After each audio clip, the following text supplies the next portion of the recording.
اسلامی تربیتی کورس کی چھٹی نشست ہے۔ مزدوروں کو جو حقوق اسلام نے عطا فرمائے اس کے چند پہلوؤں پر چند گزارشات عرض کی جائیں گی۔ میرے عزیز دوستو، بزرگوں اور بھائیوں، ہر سال یکم مئی کو مزدوروں کا عالمی دن منایا جاتا ہے۔ چھٹی بھی ہوتی ہے، سیمینار بھی ہوتے ہیں، مختلف جگہوں پر مختلف تنظیمیں جلوس بھی نکالتی ہیں، ریلیاں منعقد کرتی ہیں، لیکن جو مزدوروں کے حقوق ہیں وہ ویسے کے ویسے ہی ہیں۔ جیسا مزدور پہلے دن تھا وہ آج بھی اسی طرح ہی ہے۔ اس کے لیے کیا لوگوں نے تعین کیا ہے اور اس کو کیا ان ریلیوں سے، سیمینار سے اسے کیا ملا ہے؟ ہماری قوم کا المیہ یہ ہے کہ ہم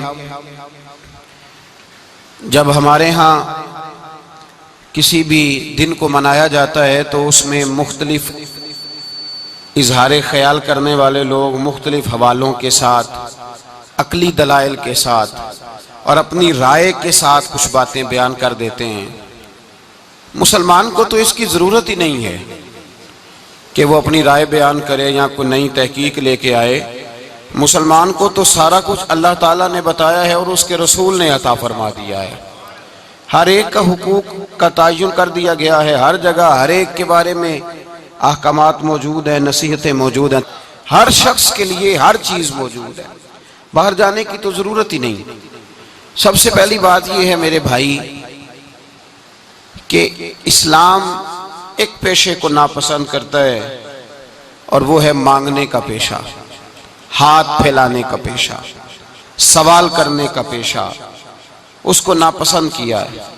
باقی تو میرے حبیب پاک سید عالم صلی اللہ علیہ وسلم نے فرمایا اگر تو محنت کر کے روزی کماتا ہے تو پھر تو معمولی آدمی نہیں، پھر تو اللہ کا محبوب بن گیا ہے، پھر تو محبوب الہی ہو گیا ہے، پھر تو اللہ تبارک و تعالیٰ تجھ سے محبت فرماتا ہے۔ اگر تو محنت کرتا ہے، مشقت کرتا ہے، آگے بڑھتا ہے، روزگار کے لیے نکلتا ہے، پھر تو اللہ کا محبوب ہے۔ نبی کریم علیہ السلام نے مزدور کو جو سب سے بڑا درجہ عطا فرمایا، سب سے بڑا مقام عطا فرمایا وہ یہ ہے، کسی صحابی نے پوچھا یا رسول اللہ صلی اللہ علیہ وسلم سب سے اچھا کھانا کون سا ہے؟ تو حضور نے فرمایا وہ کھانا جو بندہ اپنے دو ہاتھوں سے مزدوری کر کے کھاتا ہے، وہ کھانا سب سے اچھا ہے۔ فرمایا اللہ کے نبی حضرت داؤد علیہ السلام اپنے ہاتھوں سے مزدوری کرتے، اور پھر نبی کریم سید عالم صلی اللہ علیہ وسلم نے جو دین ہمیں عطا فرمایا اس دین کو حضور نے کوئی پنڈتوں اور جوگیوں کا دین نہیں بنایا کہ تم بس غار کے اندر چلے جاؤ، اللہ اللہ کرو، میری طرف دیکھیے گا۔ یہ نہیں فرمایا کہ تم بس ٹھیک ہے آ جاؤ مسجد تسبیح پکڑ لو، کوئی اور کام نہ کرو، بلکہ حکم دیا ہے کہ کسب معاش کرو، محنت کرو، جد و جہد کرو، ہاتھ ہلاؤ۔ قرآن مجید فرقان حمید نے کہا وَجَعَلْنَا اللَّيْلَ لِبَاسًا، رات تمہاری پردہ پوشی کے لیے بنائی گئی ہے، رات تمہاری پردہ پوشی کے، وَجَعَلْنَا النَّهَارَ مَعَاشًا، اور فرمایا دن تمہارے رزق کمانے کے لیے بنایا گیا، جد و جہد کے لیے۔ حضرت عیسیٰ علیہ السلام کی ایک نوجوان سے ملاقات ہوئی تو فرمایا تو کیا کرتا ہے؟ کہنے لگا میں عبادت کرتا ہوں۔ تو فرمایا کھاتا کہاں سے ہے؟ کہنے لگا میرا بھائی کمائی کرتا ہے تو وہ مجھے اس میں سے حصہ دیتا ہے۔ تو آپ فرمانے لگے پھر تو عبادت گزار نہیں، تیرا وہ بھائی تجھ سے زیادہ عبادت گزار ہے، جو تیرے لیے یہ بندوبست کرتا ہے، جو تجھے یہ جد و جہد کر کے دیتا ہے وہ تیرے لیے۔ حضرت عمر فاروق رضی اللہ تعالیٰ عنہ نے اپنے دور خلافت میں شوق دلایا صحابہ، محنت کرنے کا شوق۔ ہمارے معاشرے کے اندر لوگ دوسرے کی کمائی پر وقت گزارنا چاہتے ہیں، دوسرے کے مال پر نظر رکھتے ہیں، مجھے کچھ سسرال سے مل جائے، کچھ مجھے رشتہ داروں سے مل جائے، کچھ مجھے دوست احباب سے مل جائے، کچھ مجھے باقی جگہوں سے مل جائے۔ لوگ مختلف جگہوں پہ نظر رکھتے ہیں اور مختلف ہیلوں اور بہانوں کے ساتھ دوسرے کا مال ہڑپ کرنے کی کوشش کرتے ہیں۔ میرے حبیب کریم علیہ السلام نے توجہ دلائی صحابہ کو، مزاج عطا فرمایا۔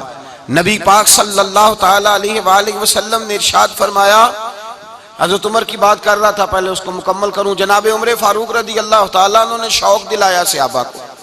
تو ایک دن آپ گزر رہے تھے تو ایک صحابی وہ درخت لگا رہے تھے، اپنے ہاتھ سے درخت لگا رہے تھے. تو حضرت عمر فاروق رضی اللہ تعالیٰ عنہ نے دیکھا تو دیکھ کر فرمانے لگے تجھے مبارک ہو، تجھے. فرمایا اللہ تبارک و تعالیٰ تیری عزت بھی بڑھا دے گا اور تیری محتاجی بھی دور فرما دے گا، اس لیے کہ تو محنت کر رہا ہے، تو جد و جہد کر رہا ہے، تو اپنے ہاتھ سے کوشش کر رہا ہے. اللہ تبارک و تعالیٰ تیرا رزق بھی بڑھا دے گا اور اللہ تیری عزت میں بھی اضافہ کرے گا. نبی کریم علیہ الصلوۃ والسلام نے فرمایا عدل کرنے والے بادشاہ کے ساتھ جو آدمی جہاد کے لیے نکلے اس کا دین میں سب سے بڑا درجہ ہے. عدل کرنے والے حکمران کے ساتھ جو جہاد کے لیے نکلے اس کا سب سے بڑا درجہ ہے. فرمایا میرا وہ غلام جو صبح سے لے کر شام تک ایک دن رزق حلال کے لیے محنت کرتا ہے، فرمایا ایک پورا سال عدل کرنے والے بادشاہ کے ساتھ جہاد کرنے سے اللہ ایک دیہڑی لگانے والے مزدور کو زیادہ ثواب عطا فرمائے گا، اللہ اسے زیادہ اجر دے گا، اس لیے کہ وہ جد و جہد کر رہا ہے، وہ کوشش کر رہا ہے، میدان عمل میں نکلا ہوا ہے. مزدور کو ایک تو کاہلی بڑی ہے. ہر چوتھا نوجوان جس کو ہم دیکھتے ہیں اس کو پوچھتے تو کیا کرتا ہے، کہتا کاغذ جمع کرائے ہیں باہر جانے کے لیے. تو سالوں بیت گئے، بس وہ نہ کاغذ نکلے نہ صاحب باہر گئے. بھائی کوئی کام کر لیں تو کہتے ہیں میرے ابا جی کو 2-4 کروڑ روپیہ دے دیں گے تو کچھ کر لیں گے، اگر نہ دیا تو پھر دیکھیں گے دائیں بائیں. اور اس ظلم نے، اس زیادتی نے گناہ کے دروازے کھولے ہیں، لالچ کے دروازے کھولے ہیں، قتل کے دروازے کھولے ہیں. اس گناہ نے رشتے ناتے توڑ ڈالے. لوگ کسی کی ذات سے تو پیار کر ہی نہیں رہے، جیب سے محبت ہو رہی ہے. لوگ دیکھتے ہیں کہ کون سا ایسا طریقہ اختیار کروں کہ بغیر کمائی کے میرے ہاتھ پیسے آئیں.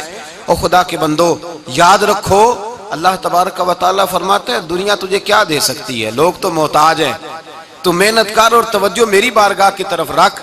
حضرت عمر فاروق فرماتے ہیں مصطفیٰ کریم صلی اللہ علیہ وسلم نے فرمایا جو توجہ اللہ کی جانب رکھے اور کوشش کے لیے نکل کھڑا ہو، اس طرح پرندہ سویرے بھوکا جاتا ہے شام کو پیٹ بھر کے آتا ہے، اللہ اس بندے کو بھی پیٹ بھر کے روزی عطا فرمائے گا.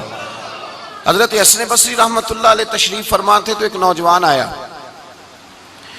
اس نوجوان نے کہا حضرت آج کے بعد میں نے فکر نہیں کرنی کام کاج کی، میں نے نہیں کوئی بھی توجہ کرنی کمانا کیسے ہے کھانا کیسے ہے، میری فکریں دور ہو گئیں. فرمایا کیا ہوا؟ کہنے لگا میں آج جنگل میں مزدوری ڈھونڈنے گیا تھا تو میں نے ایک عجیب انداز دیکھا ہے. ایک شیر نے شکار کیا، اس نے کچھ خود کھایا، کچھ اس نے بانٹا، کچھ تھوڑا سا شکار لے کے وہ گیا. پہاڑ کی چوٹی پر ایک لومڑی بیٹھی تھی، وہ لومڑی دونوں ٹانگوں سے معذور بھی تھی، آنکھوں سے اندھی بھی تھی. اس شیر نے جا کے اس کے منہ کے اندر وہ شکار ڈالا ہے اور لومڑی نے کھایا ہے. کہنے لگا جو رب اندھی اور لنگڑی لومڑی کو پہاڑ پر رزق دے سکتا ہے مجھے بھی دے دے گا، میں نے کوئی کام نہیں کرنا. تو حضرت حسن بصری رحمت اللہ علیہ فرمانے لگے کتنی چیزیں دیکھی تو نے، ایک شیر اور ایک لومڑی. فرمانے لگے تو نے لومڑی بننے کا پروگرام بنایا، شیر بننے کا کیوں نہیں بنایا؟ تو شیر بننا، خود بھی کھا دوسروں کو بھی کھلا، تو نے لومڑی بننے کا پروگرام بنایا ہے. مزدوروں گویا حضرت حسن بصری فرما رہے ہیں کہ مزدور لومڑی نہیں ہوتا، مزدور تو شیر ہوتا ہے. مزدور تو یہ تو شیر ہوتا ہے، شیر. اس کا مالک جس نے اس کو دیہڑی پہ رکھا ہے وہ بھی مزدور کی کمائی کھا رہا ہوتا ہے، وہ بھی مزدور کی. تو مزدور تو شیر ہے، انہیں سر جھکا کے نہیں جینا چاہیے، انہیں سر اٹھا کے جینا چاہیے. یہ تو بڑے قیمتی وجود کے لوگ ہیں جو مزدوری کرنے نکلتے ہیں، ان کے کچھ حقوق ہیں، کچھ حقوق. ہمارے حکمران بھی حقوق کا تعین کرتے ہیں، کہتے ہیں 15,000 سے زیادہ، یہ جو بجٹ آیا ہے نا اس میں 15,000 سے زیادہ، کہتے ہیں مزدور کی تنخواہ 15,000 ہونی چاہیے. کتنی جی 15,000 سے کون سا گھر چلتا ہے؟ ویسے مولویوں کی بھی اتنی ہے، اور میرے خیال ہے کم مولویوں کی 15,000 ہے، 10 کے قریب ہی ہے. اور اس کو بھی کہتے ہیں کہ تو بڑا کھاتا ہے، ارادہ ہے عید کے بعد تجھے چھٹی کرا دی جائے، بڑے خرچے ہیں تیرے مولوی. 15,000 روپیہ تنخواہ مزدور کی، گزارا ہوتا ہے؟ آؤ میں تمہیں وہ اس بارگاہ پہ لے جاؤں جس نے سب کو شان عطا فرمائی ہے.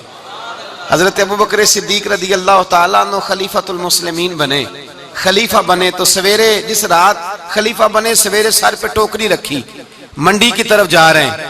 حضرت عمر فاروق رضی اللہ تعالیٰ عنہ مولا علی شیر خدا کو کسی نے بتایا کہ وہ تمہارا خلیفہ تو جا رہا ہے مزدوری کرنے، وہ تو جا رہا ہے کمائی کرنے۔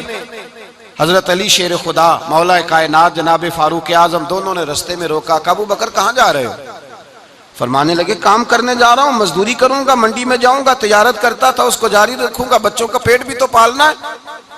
اب تمہاری حکومت کے پیچھے بچے تو نہیں نا بھوکے مروا لینے، میں نے کچھ کرنا تو ہے۔ حضرت عمر کہنے لگے چلا آ کے بیٹھ، ہم صحابہ کو اکٹھا کرتے ہیں اور مال غنیمت سے تیرا وظیفہ لگاتے ہیں، آپ کو وظیفہ ملے گا ماہانہ، تو آپ بیٹھ کر کے مسجد میں تو ڈیوٹی کریں۔ بیٹھ گئے، مشاورت ہوئی تو حضرت ابوبکر صدیق رضی اللہ تعالیٰ عنہ سے پوچھنے لگے جناب بتلائیے آپ کا کتنا وظیفہ لگایا جائے؟ تو حضرت ابوبکر صدیق فرمانے لگے اتنا لگا دو جتنی ایک مزدور کی تنخواہ ہوتی ہے۔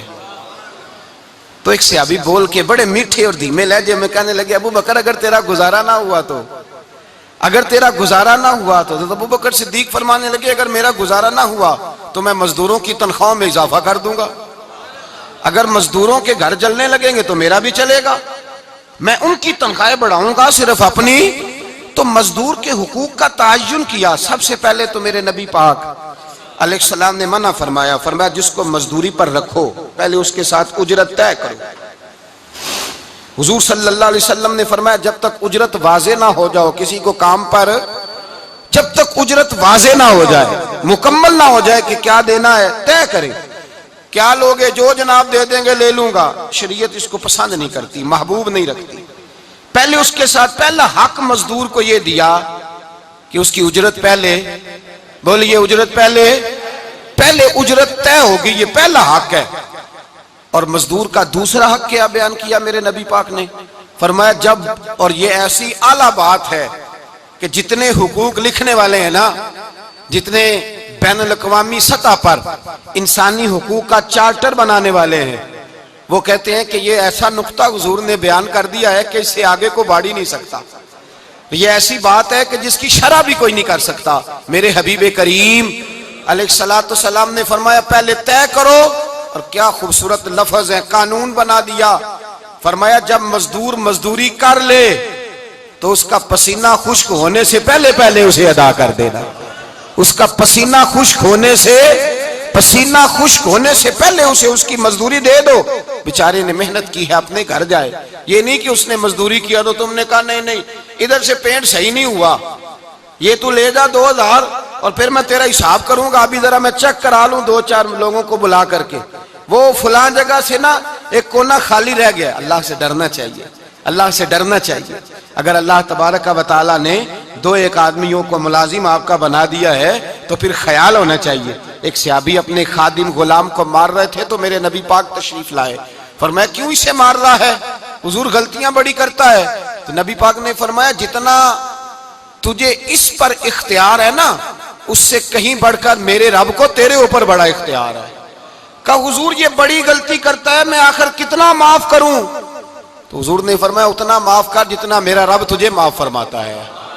پتہ ہے تیری صبح سے لے کر شام تک کتنی کوتاہیاں ہیں۔ درگزر کا حکم دیا، پہلا حق یہ دیا مزدوری طے کرو، دوسرا حق یہ دیا پسینہ خشک ہونے سے پہلے ادا کرو، تیسرا حق یہ دیا کہ اس سے درگزر کرو، غلطی ہو جائے تو درگزر کرو۔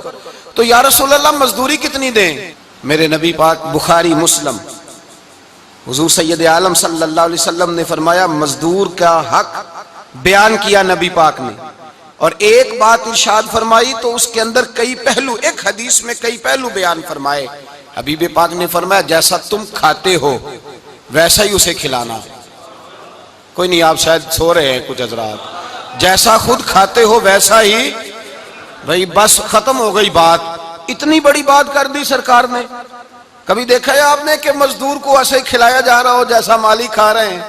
حضور نے فرمایا بھئی مزدوروں کا حق یہ ہے کہ جیسا تم نے کھانا ہے ویسا اسے کھلانا ہے، اور فرمایا جیسا تم نے پہننا ہے ویسا اسے پہنانا ہے۔ اور پھر میرے حبیب کریم علیہ السلام نے ارشاد فرمایا اس کی ہمت سے بڑھ کر تم اس پر بوجھ نہیں ڈال سکتے۔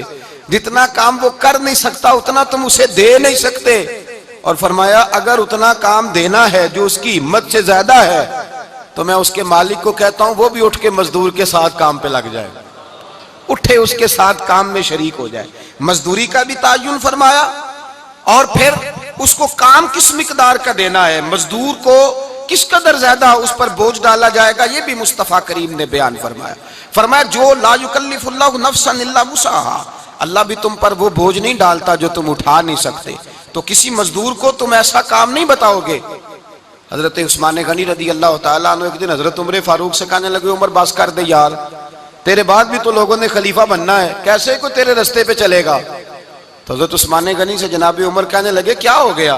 آپ فرمانے لگے کل میں دیکھ رہا تھا کہ لوگ باغ میں مزدوری کر رہے تھے اور آپ امیر المومنین ہو کے ان کا ہاتھ بٹا رہے تھے, ہاتھ بٹا رہے تھے. تو حضرت عمر کہنے لگے بوڑھے تھے, بیمار تھے, مزدوری کر رہے تھے تو پسینہ بہہ رہا تھا, کیا ہو گیا اگر تھوڑا سا میں نے ساتھ دے دیا. حضرت جناب سیدنا فاروق اعظم یہ لفظ کہتے ہوئے رو پڑے. آپ فرمانے لگے میں کسی بادشاہ کا شہزادہ نہیں, میں بھی اسی باپ کا بیٹا ہوں جو اونٹ چرا کے گزارا کیا کرتا تھا. میں نے آگے بڑھ کے لوگ حیثیت بھول جاتے ہیں, اپنی حیثیت بھول جاتے. اللہ تبارک و تعالیٰ جب کچھ عطا کرتا ہے ان کا رویہ اپنے ماتحتوں کے ساتھ اتنا سخت اور جابرانہ آمرانہ ہو جاتا ہے, اس قدر زیادہ ان کے لب و لہجے میں کڑواہٹ آ جاتی ہے, اس قدر زیادہ ان کی طبیعتوں کے اندر سختی اور غرور بھر جاتا ہے کہ وہ احساس ہی نہیں کرتے کہ جو سامنے بیٹھا ہے وہ بڑا ایک دکھی انسان ہے اور وہ تکلیف میں ہے, وہ آزمائش میں اپنے آپ کو مبتلا سمجھ رہا ہے. حضرت ابو ذر غفاری رضی اللہ تعالیٰ عنہ فرماتے ہیں میں اپنے ماتحتوں کے حق میں بڑا سخت تھا, سخت تھی میری طبیعت, میرے غلاموں کی جرت ہی نہیں تھی کہ وہ میرے سامنے گفتگو کر سکیں اور ٹھہر بھی سکیں. فرماتے ہیں جس دن میں کلمہ پڑھنے گیا, جس دن میں حضور کی بارگاہ میں, تو میں نے کہا حضور کوئی خاص نصیحت, تو نبی پاک نے فرمایا میری نصیحت تیرے لیے یہ ہے کہ جیسا تو نے کھانا ہے ویسا ہی غلام کو کھلانا ہے, جیسا تو نے پہننا ہے ویسا ہی غلام کو پہنانا ہے. حضرت ابو ذر کہتے ہیں جو میرے اندر کمی تھی وہی میرے نبی نے نصیحت کر دی, جو میرے اندر کوتاہی تھی وہی غیب جاننے والے رسول نے بتلا دی. فرماتے ہیں میں گھر گیا, جب میں جاتا تھا تو ملازموں کا سانس خشک ہو جاتا تھا, وہ کانپنے ہانپنے لگتے تھے کہ جانے اب یہ کیا کرے گا. حضرت ابو ذر غفاری فرماتے ہیں میں گیا, ایک شخص سے میں نے کہا کھانا پکاؤ, کھانا پکایا, دسترخوان پہ لگایا اور اپنے سارے ملازموں کو کہا آؤ یار میرے ساتھ بیٹھ کے روٹی کھاؤ, آؤ سارے میرے ساتھ بیٹھ کے کھانا کھاؤ. فرماتے ہیں انہوں نے کھانا کھایا, پھر میں ان کو بازار لے گیا, جیسے کپڑے میں پہنتا تھا ویسے ہی میں نے ان کے لیے بھی خریدے. فرماتے ہیں میرے غلام کہنے لگے آقا خیر تو ہے نا, خیریت تو ہے نا, کیا ہوا, مزاج مبارک تو ٹھیک ہے, کیا ہو گیا. اور یہ جو ہم فضا کو اتنا خوبصورت دیکھ رہے ہیں اور یہ جو ہم اتنی پیاری ریم جھیم برستی دیکھ رہے ہیں یہ جاری رہے گی یا ایک دن کی ہے. تو حضرت ابو ذر غفاری رو پڑے, کہنے لگے اب تمہیں ابو ذر غفاری بدلا ہوا ملے گا, اس لیے کہ اب میں وہ نہیں رہا, اب میں رسول اللہ کا کلمہ پڑھ کے غلام مصطفیٰ بن گیا ہوں, اب میں بدل گیا ہوں, میری طبیعت بدل گئی. غلاموں کے حق میں حضرت مولا علی شیر خدا غلام کو لے کر کے گئے دکان پر, حضرت مولا علی غلام کو لے کر گئے کپڑے کی دکان پر, 2 جوڑے خریدے, ایک کم قیمت کا ایک زیادہ قیمت کا, ایک کم قیمت کا ایک زیادہ قیمت کا, 2 جوڑے خریدے. جب واپس لوٹے تو غلام سے کہنے لگے تو اپنا لے لے. غلام کو پتا تھا کہ اس زمانے میں ہوتا کیا تھا, اس نے کم قیمت کا جوڑا اٹھایا.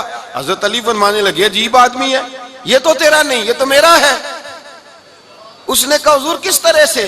آپ فرمانے لگے تیرے لیے قیمتی جوڑا اس لیے خریدا ہے کہ تو جوان ہے, اور میں نے اپنے لیے اس لیے چھوٹا خریدا ہے کہ میں تو اب بوڑھا ہو گیا ہوں, مجھے تو حاجت نہیں. کہنے لگا حضور بوڑھے اور جوان کا مطلب نہیں, آپ علی ہیں. من کنت مولا فہذا علی, علی مولا, علی مولا. آپ چونکہ مولا علی ہیں اور آپ امیر المومنین ہیں, لہذا آپ نے تخت پر بیٹھنا ہے, آپ نے سلطنت کو چلانا ہے, آپ پہنیے.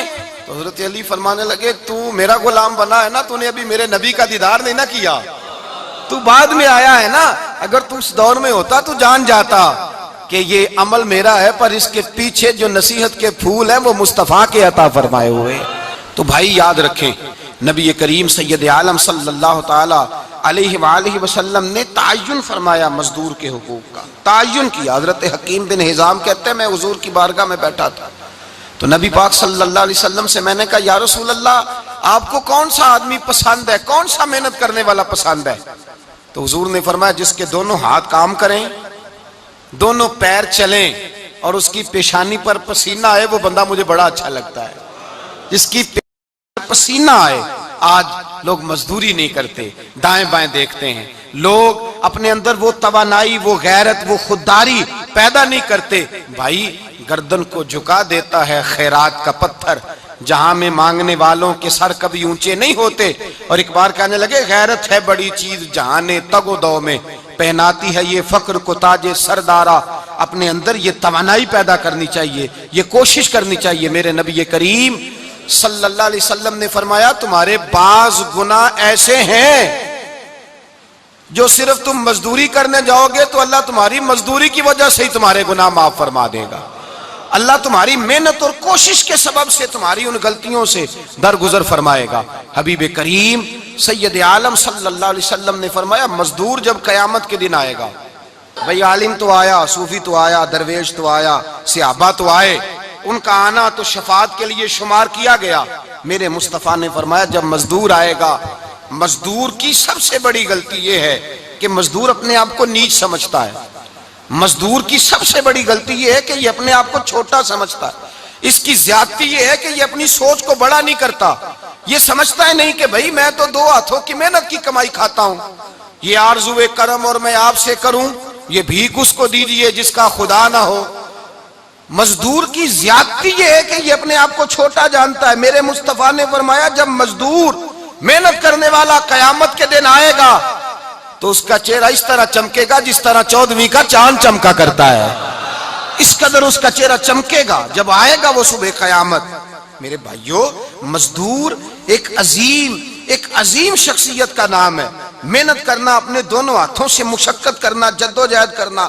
مجھے کئی سارے لوگ، میں جب ملک کے مختلف گوشوں میں جاتا ہوں تو کئی سارے لوگ کہتے ہیں آپ کے ابا جی کا مزار کدھر ہے، آپ کس مزار کے سجادہ نشین ہیں؟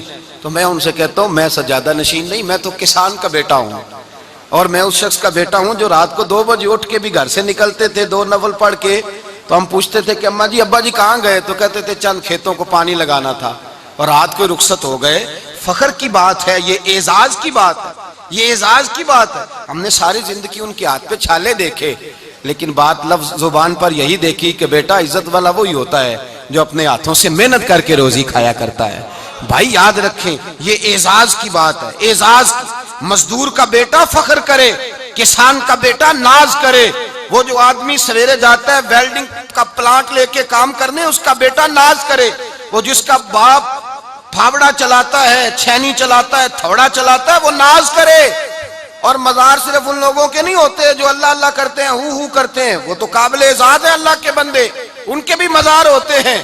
مزار وہ بھی ہوتا ہے جس کو میرے مصطفیٰ نے فرمایا القاسب حبیب اللہ، جو محنت کرتا تھا، ہاتھوں سے جدوجہد کرتا تھا، وہ بھی تو اللہ کا دوست ہے نا، اس کا بھی تو مزار ہے نا، اس کی بھی تو قبر پر انوار ہے جو اللہ کا محبوب ہو کے گیا۔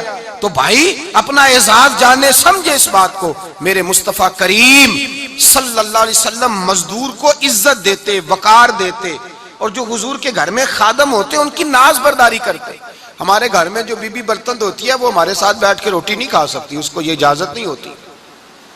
ہمارا جو مزدور ہوتا ہے نا، ایک صاحب کہنے لگے یہ بچہ میرے پاس کام کرتا ہے، اس کے ابا جی بھی کرتے تھے، تو میں نے کہا اس کا مطلب یہ ہے کہ تم نے آگے نہیں بڑھنے دیا، تم نے کہا مزدور ہی رہنا ساری زندگی، یہی رہنا میرے پاس، آگے نہ بڑھنا۔ میرے مصطفیٰ کریم سید عالم صلی اللہ علیہ وسلم کے پاس جو لوگ کام کرتے تھے، محنت کرتے تھے، مشقت کرتے تھے، ہمارا ملازم ڈرتا ہے، کامتا ہے، وہ بات کرتا ہے تو صاحب جی کہتے کہتے زبان تھکتی ہے، 100 دفعہ موڈ کو دیکھتا ہے، گالیاں کھاتا ہے بیچارہ، اس کی عزت نفس کو اچھالا جاتا ہے، اس کو رسوا کیا جاتا ہے، اور وہ بیچارہ رات کو رضائی میں منہ دے کے روتا ہے کہ یار میرے نصیب صرف اس لیے کمزور ہیں کہ میں غریب کے گھر میں پیدا ہوا ہوں۔ ہم احساس نہیں کرتے، اور مزدور کو کبھی موقع مل جائے جان چھوٹنے کا تو بھاگ جاتا ہے۔ ہمارا کردار اور اخلاق ایسا نہیں ہوتا۔ حضرت زید بن حارثہ رسول اللہ کے غلام تھے، نبی پاک کے گھر میں جھاڑو دیتے تھے، برتن مانجتے تھے۔ یہ بچپن میں اپنے قبیلے سے گم ہو گئے تھے، کسی نے اغوا کر کے لا کر کے بیچ دیا، گم ہو گئے تھے، حضور کی بارگاہ عالی مرتبت میں لائے گئے۔ حضرت زید بن حارثہ سارا دن کام کاج کرتے، کوئی آدمی آیا ان کے علاقے کا مکہ مکرمہ، ان کو پہچان کر واپس گیا ان کے قبیلے میں اور جا کے بتلایا کہ تمہارا بیٹا تو محمد ابن عبداللہ صلی اللہ علیہ وسلم کے پاس۔ اس وقت حضور نے بھی اعلان نبوت نہیں فرمایا تھا، ان کے والد حارثہ چچا لینے آئے اور نبی پاک کے پاس آئے تو 2 تھیلیاں شرفیوں کی بھر کے لائے، کہنے لگے حضور یہ پیسے لے لیں، 2 تھیلیوں میں پیسے ڈالیں، دینار ہے درہم ہے، حضور لے لیں، ہمارا بیٹا دے دیں۔ نبی پاک صلی اللہ علیہ وسلم نے فرمایا تمہیں غلطی لگ گئی ہے، پیسے پیچھے ہٹاؤ، میں زید کو بلاتا ہوں، میں زید کو، ادھر دیکھیے گا، میں زید کو، میں اسے بلاتا ہوں، اگر وہ جانا چاہے تمہارے ساتھ تو مجھے اعتراض نہیں لے جانا۔ چچا اور باپ کہنے لگے آپ عجیب بات کرتے ہیں، وہ غلامی چھوڑ کے نہیں جائے گا، آپ عجیب بات کرتے ہیں، وہ مزدوری چھوڑ کے بادشاہی اختیار نہیں کرے گا، ہم کھاتے پیتے لوگ ہیں، اس کی ماں ترس گئی ہے، اس کو ملنے کو بہنیں روتی ہیں، وہ جائے گا نہیں۔ میرے حبیب نے فرمایا تم نے ابھی یہ ذائقہ چکھا نہیں، تمہیں اس کا پتہ نہیں، تو میں بلاتا ہوں، اگر جانا چاہے تو پیسوں کی ضرورت نہیں، لے جانا۔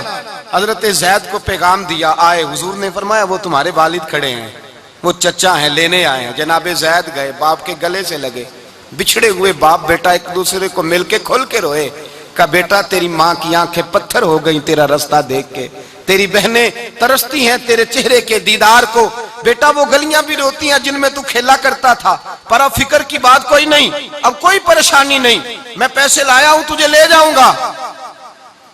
نبی پاک صلی اللہ علیہ وسلم نے دیکھا نا جب باپ بیٹے کی گفتگو ہو گئی، آنسو بہہ گئے، بوجھ ہلکے ہو گئے، تو میرے کریم نے فرمایا زید اگر تم چچا کے ساتھ والد کے ساتھ جانا چاہو تو میری طرف سے اجازت ہے، تم جا سکتے ہو۔ یہ لفظ کہے تو جناب زید دوڑ کے حضور کے قدموں میں آ کے بیٹھ گئے، حضور کے قدموں میں بیٹھ گئے، اور گویا فاضل بریلوی علیہ رحمہ نقشہ بیان کرتے ہیں، کہنے لگے تیرے قدموں میں رہوں غیر کی ٹھوکر پہ نہ ڈال، میں جھڑکیاں کھاؤں کہاں چھوڑ کے صدقہ تیرا، اور تیرے قدموں میں جو ہے غیر کا منہ کیا دیکھے، کون نظروں پہ چڑھے دیکھ کے تلوا تیرا۔ کہنے لگے حضور میں نے نہیں جانا، میں یہیں رہوں گا۔ چچا اور باپ نے دیکھا تو کہنے لگے بیٹا تو غلامی چھوڑ کے نہیں جائے گا، تو ملازمت چھوڑ کے بادشاہی میں نہیں جائے گا۔ تو آپ کے والد کو آپ فرمانے لگے ابا جی ذرا 2 گھڑیاں یہاں رہ کے تو دیکھیں، یہاں 2 گھڑیاں رہ کے تو دیکھیں۔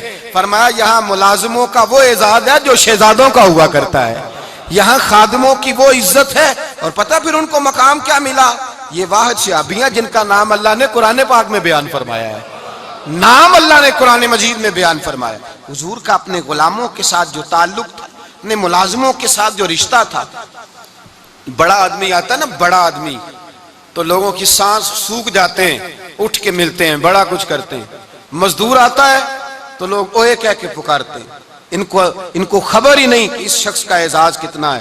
حضرت انس بن مالک رضی اللہ تعالیٰ عنہ فرماتے ہیں میں چھوٹا سا تھا، میری اماں مجھے حضور کے گھر چھوڑ گئی، میں نے 10 سال نوکری کی نبی پاک کی۔ کتنے سال بولیے؟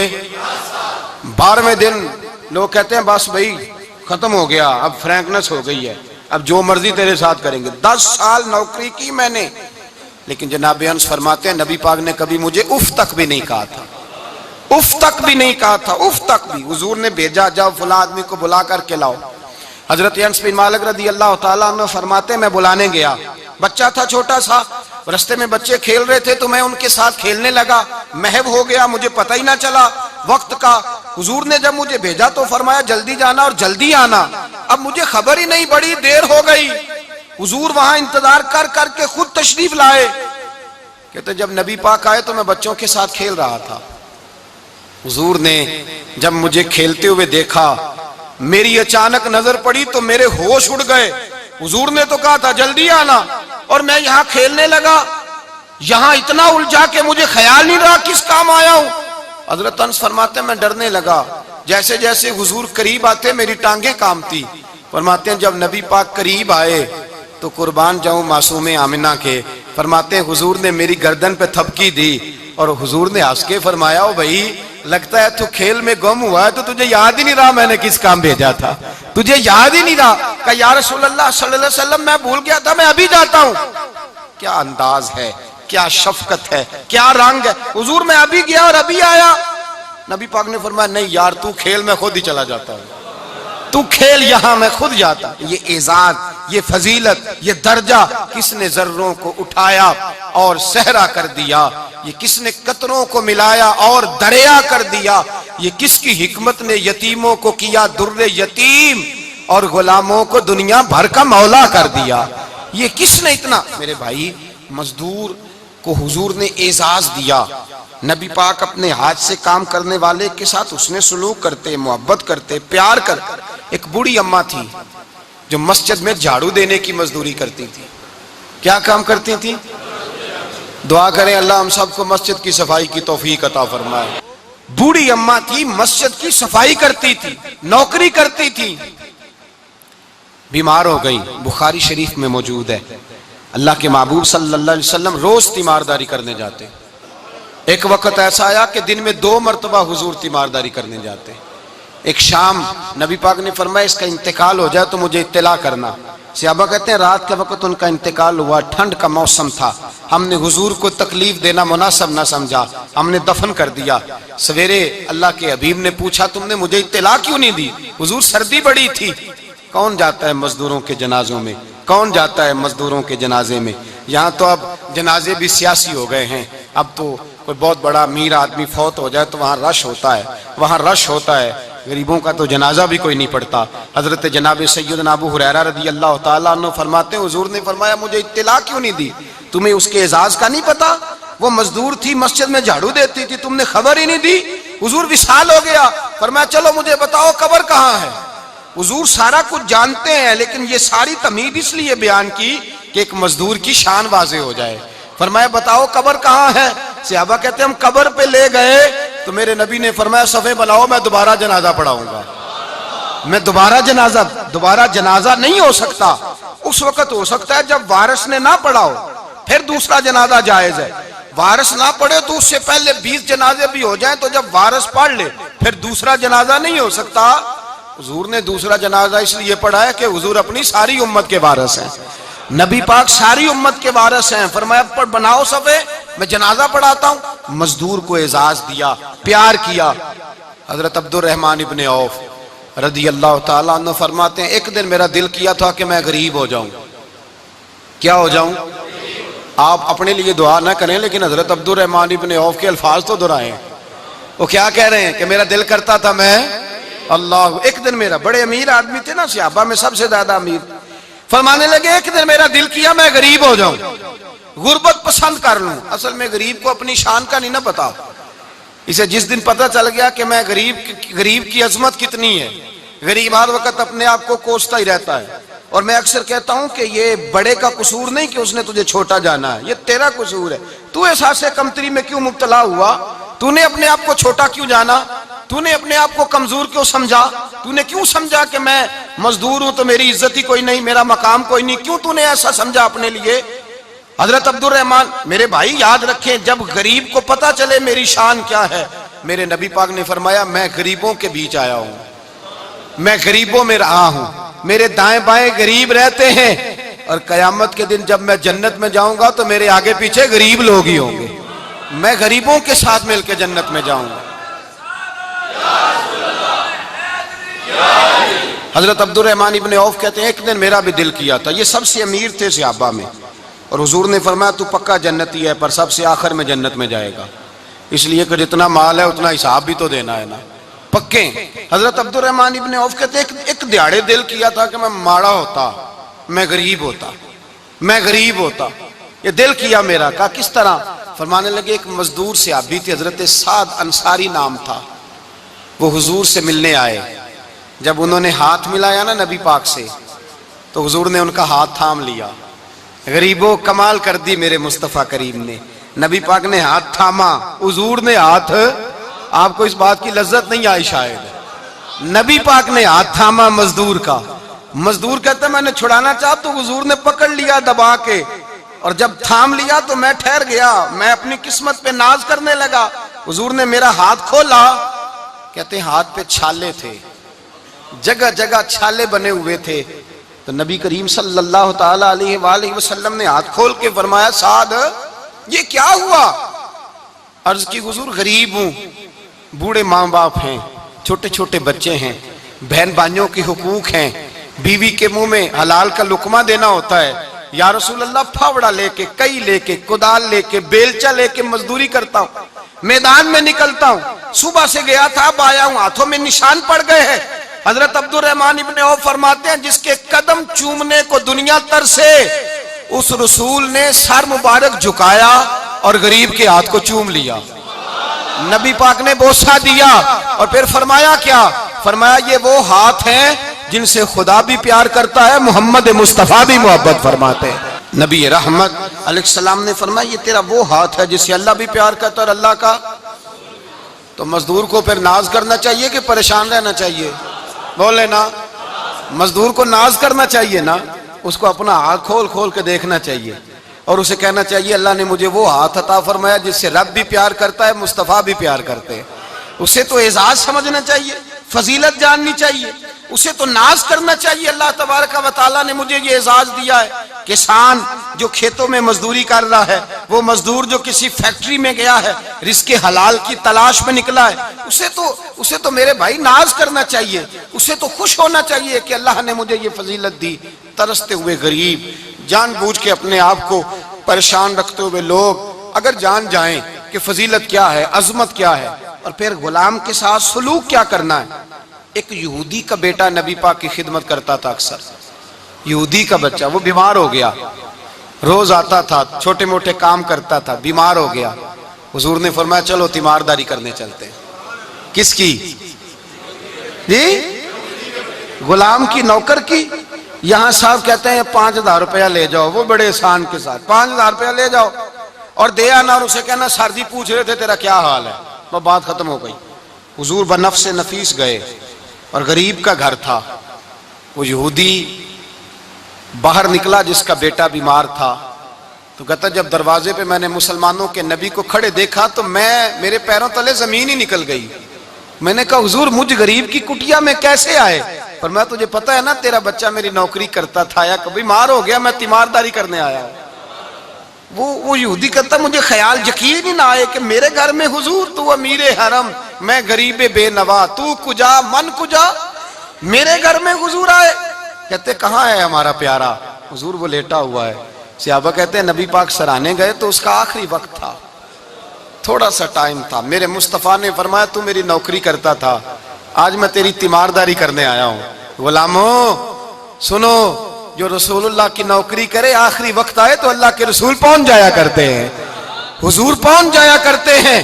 نجم کی ہے خدا آرزو ہے یہی، عاشق زار کی آبرو ہے یہی، موت کے وقت سر ان کے قدموں میں ہو، دید ہوتی رہے دم نکلتا رہے. حضور پہنچ جاتے ہیں. نبی پاک تشریف لائے، بیٹھے سرانے. حضور نے جب اپنا برف سے ٹھنڈا اور کستوری سے زیادہ خوشبو والا ہاتھ اس کے بالوں میں پھیرا، آنکھیں کھولی، حضور نے فرمایا چل کلمہ پڑھ جا، چل میرا کلمہ پڑھ جا. ساری دنیا در رسول پہ آ کے کلمہ پڑھے اور حضور اسے کلمہ پڑھانے گھر تشریف لے گئے.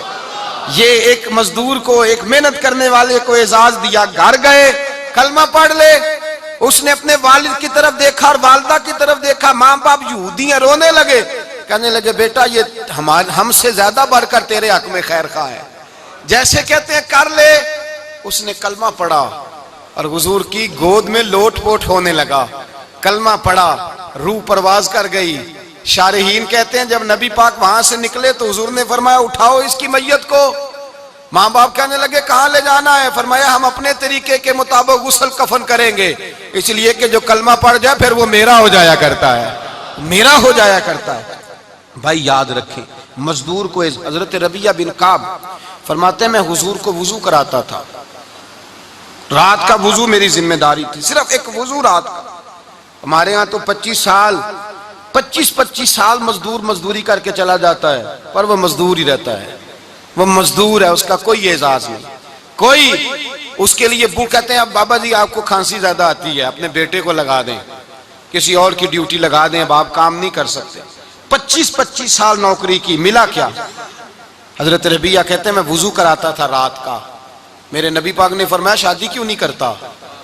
تو میں نے کہا یا رسول اللہ نہ میرے پاس حسن ہے، نہ پیسے ہیں، نہ کوئی کاروبار ہے، مجھے کون رشتہ دے گا؟ میرا روپ بھی نہیں تے میرا رنگ بھی نہیں، میں نے یار مناؤن دا ٹانگ بھی نہیں، کون مجھے رشتہ دے گا؟ کہتے ہیں حضور خاموش ہو گئے۔ دوسرا دن آیا تو میں وضو کرانے پہنچا تو نبی پاک نے فرمایا شادی کیوں نہیں کرتا؟ کہتے ہیں میں نے کہا حضور کون رشتہ دے گا؟ وہی 3 باتیں دہرائیں، نہ پیسے ہیں، نہ حسن ہے، نہ کوئی کاروبار ہے، نہ مکان ہے۔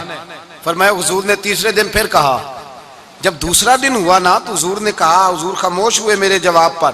میں نے کہا یار کتنا بیوقوف ہوں، حضور روز پوچھتے ہیں اور میں جواب ہی نہیں دیتا۔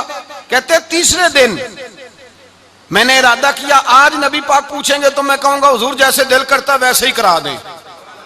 کہتے ہیں تیسرے دن میں گیا، سارا وضو کرا لیا پر نبی پاک نے پوچھا ہی نہیں۔ میں ارادہ کر کے گیا تھا کہ آج پوچھیں گے تو بتا دوں گا، حضور نے پوچھا ہی نہیں۔ فرماتے ہیں وضو مکمل ہو گیا، میں دروازے تک چلا گیا تو مصطفیٰ نے آواز دی، فرمایا واپس پلٹ نہ، میں پلٹا تو حضور نے فرمایا تو شادی کیوں نہیں کرتا؟ کہتے ہیں میں کھل کے مسکرایا، میں نے کہا محبوب تیرے کرم پہ قربان جاؤں، کیا انداز محبت ہے، حضور مہربانی کریں کرا دیں۔ فرمایا فلاں سردار کے پاس جا، ایک وضو کراتے ہیں اور اعزاز حضور نے کتنا دیا، جا سردار کے پاس اور اسے جا کے کہہ کہ اللہ کے رسول فرماتے اپنی بیٹی کا نکاح تیرے ساتھ کر دے۔ فرماتے میں گیا، ماں باپ کو بڑی فکر ہوتی ہے بیٹیوں کی، وہ کہنے لگا میں شام کو خود نبی پاک کی بارگاہ میں آؤں گا۔ کہتے میں باہر نکلنے لگا تو وہ بچی پردے کی اوٹ سے بولی، کہنے لگی غلام ٹھہر جا، ابا جی آپ کو میری فکر ہے، اماں جی میری فکر ہے، میری فکر نہ کریں اور یہ نہ دیکھیں آیا کون ہے، یہ دیکھیں بھیجا کس نے ہے۔ آپ مجھے حوالے کریں نبی پاک کے، حضور کے حوالے کریں، اللہ رسول مجھے کبھی ضائع نہیں کریں گے۔ حضرت ربیہ کہتے ہیں حضور نے میری شادی کا بندوبست کیا۔ حضرت بریدہ اسلمی سے کہا کہ تو اس کے لیے کھجور کی گٹھلی کے برابر سونا لا۔ حضرت حارثہ بن نعمان سے کہا تو اس کے لیے ایک کمرے کا حجرے کا بندوبست کر۔ حضرت عثمان غنی سے کہا تو نے ولیمہ کرانا اس کا۔ فرمایا میں تو تھوڑی نوکری کرتا تھا، مصطفیٰ نے ساری زندگی کا ہی بندوبست فرما دیا۔ یہ مزدور کے ساتھ حضور کا انداز ہے۔ پہلے میں نے شروع میں کہا کہ مزدور اس بات کو سمجھتا ہی نہیں کہ اس کا مقام کتنا، وہ اس بات کو جانتا ہی نہیں اللہ نے اسے اعزاز کتنا دیا ہے۔ ملت کا جوان سب سے پہلے تو کبھی کسی کی جیب کی طرف نہ دیکھے، اور یہ بات یاد رکھ لیں، درجنوں بزرگوں کے ارشادات کی روشنی میں ایک موٹی بات بیان کر رہا ہوں، توجہ ہے میری بات پر؟ جس کی توجہ دوسروں کی جیب پہ ہوتی ہے وہ رسوا ہو جاتا ہے۔ کاہل لوگ جو زندگی میں صرف ہاتھ پھیلانے کے عادی ہوتے ہیں، ان کے دامن میں سوائے رسوائی کے کچھ نہیں آتا، ان کے حصے میں سوائے بدنامی کے کچھ نہیں آتا، اور جو اپنی بازو کی قوت کے زور پر، اقبال کہتے ہیں اپنی دنیا آپ پیدا کر اگر زندوں میں ہے، سر آدم ہے ضمیر کن فکاں ہے زندگی، اپنے لیے خود جینا سیکھیں، ملت کے لیے کچھ کرنا سیکھیں۔ معاشرے کے اندر اس سے ادھار پکڑ کے اس کو دے دیا تو اس سے پکڑ کے اس کو دے دیا، 2 دن اس کے پاس چلے گئے لینے تو 4 دن اس کے پاس چلے گئے، کبھی کو دوست باہر سے آ گیا تو اس کے پیچھے بھاگنے لگے، چاپلوسی کرنے لگے، 2-4 جوڑوں کی خاطر، ایک موبائل کی خاطر، چھوڑیں اس دھندے سے باہر آئیں۔ میں نے کہا ایک پیشہ برا ہے، ایک پیشہ، اور وہ ہے ہاتھ پھیلانا، باقی کوئی پیشہ برا نہیں۔ 18 گھنٹے مزدوری کرو، نکلو باہر، نکلو میدان میں آؤ، جدوجہد کرو، مزدوری کرو، جب تیرا ہاتھ مزدوری تک جائے، اور یاد رکھو رزق حلال کھانا ہے اور رزق حلال ہی کھلانا ہے، یہ وقار ہے، رزق حلال مومن کا وقار ہے۔ جو لوگ لقمہ حرام کھاتے ہیں وہ اپنا وجود کھو بیٹھتے ہیں، روحانی طاقتیں کھو بیٹھتے ہیں۔ میرے اعلیٰ حضرت رحمت اللہ علیہ فرماتے ہیں جس کا نماز میں دل نہ لگے، جس کا مسجد جانے کو دل نہ کرے، جس کا عبادت پہ توجہ نہ ہو، جس کا دین کی طرف رغبت نہ ہو، اسے غور کرنا چاہیے کہ اس کا کئی رزق میں لقمہ حرام تو شامل نہیں ہو گیا۔ فرمایا جب لقمہ حرام شامل ہوتا ہے تو اللہ تبارک و تعالی معرفت کا نور چھین لیتا ہے، پھر انسان کی زبان سے تاثیر چلی جاتی، پھر اس سے سجدوں کی جو کیفیت ہوتی ہے وہ روٹ جاتی ہے، درود و سلام کے ذائقے نصیب نہیں ہوتے۔ میرے مصطفیٰ کریم صلی اللہ علیہ وسلم گزر رہے تھے، ایک آدمی دعا مانگ رہا تھا، یا رب یا رب یا رب یا رب کہہ رہا تھا، نبی پاک نے فرمایا یہ قیامت تک بھی دعا مانگے تو اس کی قبول نہیں ہوگی۔ صحابہ نے کہا حضور آپ تو رحمت للعالمین ہیں اور آپ فرما رہے ہیں اس کی دعا قبول نہیں ہوگی؟ نبی پاک نے فرمایا اس لیے قبول نہیں ہوگی کہ جو کپڑے پہنے ہیں وہ بھی حرام پیسوں کے ہیں، اور جو اس نے کھایا ہے وہ بھی حرام پیسوں کا ہے، اور جو پیا ہے وہ بھی حرام پیسوں کا ہے۔ کیسے اس کی التجا اس کی بارگاہ میں قبول ہوگی جب یہ لباس سے لے کر خوراک تک اور خوراک سے لے کر مشروب تک ہر چیز ناجائز پیسے؟ تو معرفت کا حسن کیسے پیدا ہوگا؟ فجر میں آنکھ کیسے کھلے گی؟ قرآن پاک کی طرف دل کیسے جائے جب تیرے اندر رزق حلال جاتا ہے؟ حضرت بایزید بستامی فرماتے ہیں تو محنت کر کے حلال کی روٹی کھا، وہ تیرے وجود کے اندر جا کے نور بن جائے گی، اور ایسا نور بنے گی کہ وہ روٹی تجھے صبح خود جگا کے بیدار کرا کے اللہ کی بارگاہ میں جھکا دے گی۔ رزق حلال کھائیں، محنت کریں، جد و جہد کریں۔ حاتم طائی بہت بڑا سخی تھا۔ کسی شخص نے ایک دن حاتم طائی سے پوچھا کہ تو نے کبھی اپنے سے بھی بڑا سخی دیکھا ہے؟ کہنے لگا ہاں، میں نے اپنے شہر کا ایک بابا دیکھا تو مجھ سے بھی زیادہ سخی ہے، مجھ سے بھی زیادہ سخی، مجھ سے بھی زیادہ تھا، تجھ سے زیادہ؟ کہنے لگے میں نے سارے شہر کی دعوت پکائی، چھوٹے بڑے امیر غریب سارے آئے، دعوت پکائی سارے شہر کی، سب لوگ آئے، ہر آدمی کو میں نے بلایا، علماء کو، ادیبوں کو، شاعروں کو، تاجروں کو، صنعت کاروں کو، سب کو دعوت دی۔ میں نے سوچا کہ ذرا دیکھوں تو صحیح پلٹ کے کوئی رہ تو نہیں گیا جو آیا نہ ہو۔ چہرے پہ میں نے نقاب ڈالا اور میں باہر نکلا، ایک ضعیف بزرگ لکڑ آ رہا، جنگل میں لکڑیاں کاٹ رہا ہے۔ میں اس کے پاس گیا تو میں نے کہا بابا تجھے نہیں پتا آج حاتم طائی کی دعوت ہے، تو نہیں گیا؟ کہنے لگا بیٹا مجھے خبر آئی تھی، اطلاع ملی تھی، پر میں نہیں گیا۔ تو کیوں نہیں گیا؟ کہنے لگے مجھے ہاتھ کی کمائی کر کے کھانے کا چسکا لگ گیا ہے، مزہ لگ گیا ہے ہاتھ کی کمائی کھانے کا، اب مجھے دوسرے کے دسترخوان پر ذائقہ نصیب۔ ہمارے معاشرے کا تو المیہ ہے، لوگوں کو لذت ہی دوسرے کے دسترخوان پہ آتی، مفت کی روٹی کا ذائقہ نصیب ہوتا ہے، مجھے اپنے ہاتھ کی کمائی کا ذائقہ لگ گیا ہے، اب میں وہاں نہیں جاتا۔ کہتے ہیں میں پلٹنے لگا تو بابے نے بلایا، کہنے لگا ادھر آ یار۔ میں گیا تو اس نے 5 آنے نکالے، کہنے لگا حاتم طائی کا جو بندہ لنگر پکانے والا ہوا نا، یہ 5 آنے اسے دے دینا، حاتم طائی کو ضرورت نہیں میرے پیسوں، تو بڑا امیر آدمی ہے، یہ اس کو دے دینا 5 آنے لنگر والے کو، اور اس کو کہنا بڑے بڑے نیک لوگ آئے ہیں دعوت میں، 5 آنے میرے بھی شامل کر لیں، اور میرے ہاتھ کی کمائی چلو میری بھی روٹی کوئی کھا لے گا، کوئی اچھا آدمی میرے حصے کے میرے دیے ہوئے پیسوں سے لقمہ کھا لے گا تو اجر مل جائے گا۔ حاتم طائی کہتا ہے میں نے کھینچ کے نقاب اتارا اور بابے کو کہا یار سینے سے لگ جا، میں تو مالدار ہو کے سخی ہوں، تو غریب ہو کے بڑا سخی ہے، تو غریب ہو کے بڑا سخی ہے، تیرے اندر اتنی خودداری عزت نفس۔ میرے بھائی جس کا ہاتھ پھیلا ہوا ہے اس کا سمٹے گا نہیں، جس کا ہاتھ پھیلا ہوا ہے اس کا سمٹے گا نہیں۔ جس آدمی نے، میرے نبی پاک صلی اللہ علیہ وسلم نے فرمایا جس نے اپنی ذات پر سوال کا دروازہ کھول لیا اس نے اپنے اوپر فقر کا دروازہ کھول لیا۔ سوال کا مجھے دے دو، مجھے دو لائنیں لگی ہوئی ہیں۔ بھائی یاد رکھیں، اس بات کو ضرور سمجھیں، خودداری پیدا کریں، عزت نفس پیدا کریں، وقار پیدا کریں، اپنے اندر توانائی پیدا کریں، 2 ہاتھوں سے محنت کر کے جد و جہد کر کے آگے بڑھیں، بلکہ کھائیں بھی کھلائیں بھی، اپنے اوپر بھی خرچ کریں، اللہ کے دین کے لیے بھی خرچ کریں، اپنی زندگی وقار والی بنائیں۔ ایک وقت نہیں 18 گھنٹے کی مزدوری کریں۔ میرے حبیب پاک علیہ السلام نے فرمایا جو بندہ سویرے مزدوری کرنے گیا اور شام کو تھک کے سو گیا، اللہ اس کے سارے گناہ معاف فرما دے گا۔ وہ تھکا کس لیے؟ بولے نفل پڑھ کے نہیں تھکا، تلاوت کر کے نہیں تھکا، مزدوری کر کے تھکا۔ مزدور کو حضور نے حقوق دیے، مزدور تو بڑا قیمتی ہے۔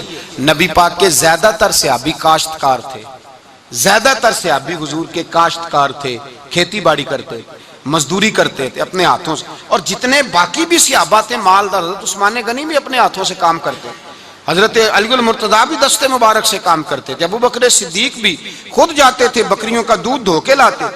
یہ ہمارے آج کے زمانے میں مسئلہ ہوا ہے کہ جو امیر آدمی ہے وہ کوئی ہاتھ ہی نہیں ہلائے گا، کچھ نہیں کرے گا۔ بھائی محنت کریں، جد و جہد کریں، اپنے اندر یہ جذبہ پیدا کریں کہ آج کے بعد لینا نہیں دینا ہے انشاءاللہ تعالی۔